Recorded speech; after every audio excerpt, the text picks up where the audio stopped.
She was ignored by everyone until a four-star general walked in and saluted. In a small town on the edge of nowhere, there was a woman named Margaret Cole.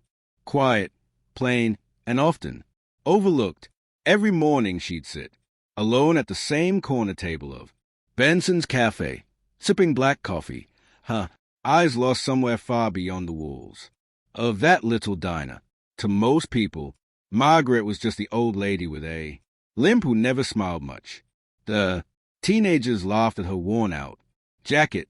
The locals whispered about how she'd lost her family years ago, and even the waitress sometimes forgot to refill her cup. No one asked her story. No one cared to know it. But one day, everything changed. It was a rainy Thursday morning when a black SUV pulled up outside the cafe. The door opened and out stepped a man in full military uniform, tall, decorated, and unmistakably important. The moment he entered, the diner fell silent. His uniform carried 4 stars on the shoulder, a general.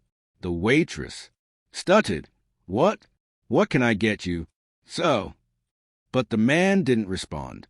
His eyes scanned the room, searching, and then they landed on Margaret. The old woman looked up slowly, confused by the sudden attention. The general's expression changed from stern authority to something softer. Without a word, he walked straight across the diner, the heavy sound of his boots echoing in the silence. Then, to everyone's shock, the 4-star general stopped right in front of her table, stood at attention, and saluted her. The entire diner froze. Forks stopped midday. Coffee cups trembled. The waitress gasped. Margaret blinked, her eyes suddenly glistening with tears. "You don't have to do that, son," she said softly. The general's voice cracked slightly.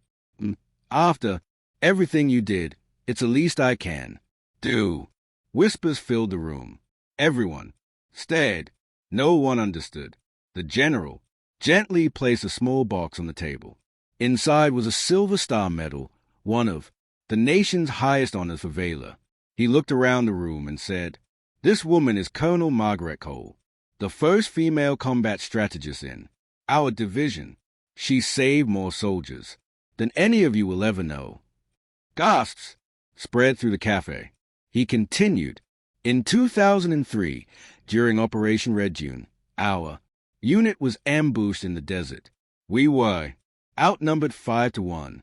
Command had given up on us, but she didn't.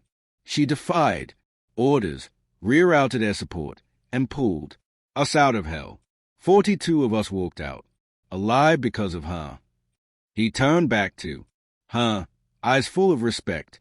"I was one of them." Margaret's trembling hands covered her face. The memories she'd buried for years came flooding back.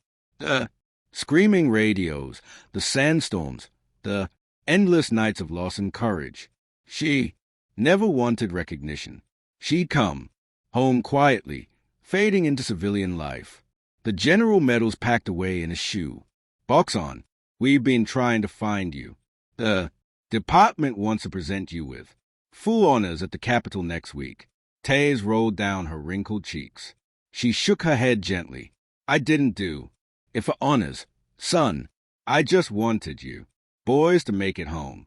The diner was silent again, but this time not from ignorance. It was from all the same. People who used to ignore her now stood, as if in the presence of something greater than celebrity, a true heroism. The waitress, still stunned, refilled her coffee and whispered, "I'm so sorry. We never knew." Margaret smiled faintly. "That's all right, dear. Most heroes go unseen." The general straightened, saluted once more, and, before leaving, turned to the room and said, "From this day forward, don't ever ignore someone because they seem ordinary. Some of the greatest warriors this country's ever known look just like." He walked out, and the door swung shut behind him, but the silence that Followed wasn't uncomfortable anymore. It was reverence. When Margaret left the cafe that morning, everyone stood. For the first time in years, people saw her, really saw her.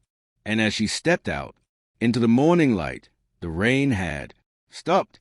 Sometimes the quietest people carry the loudest stories. Never assume someone's worth by how visible they are, because true heroes don't wear capes. They walk among us quietly, humbly, waiting for the day the world remembers who they really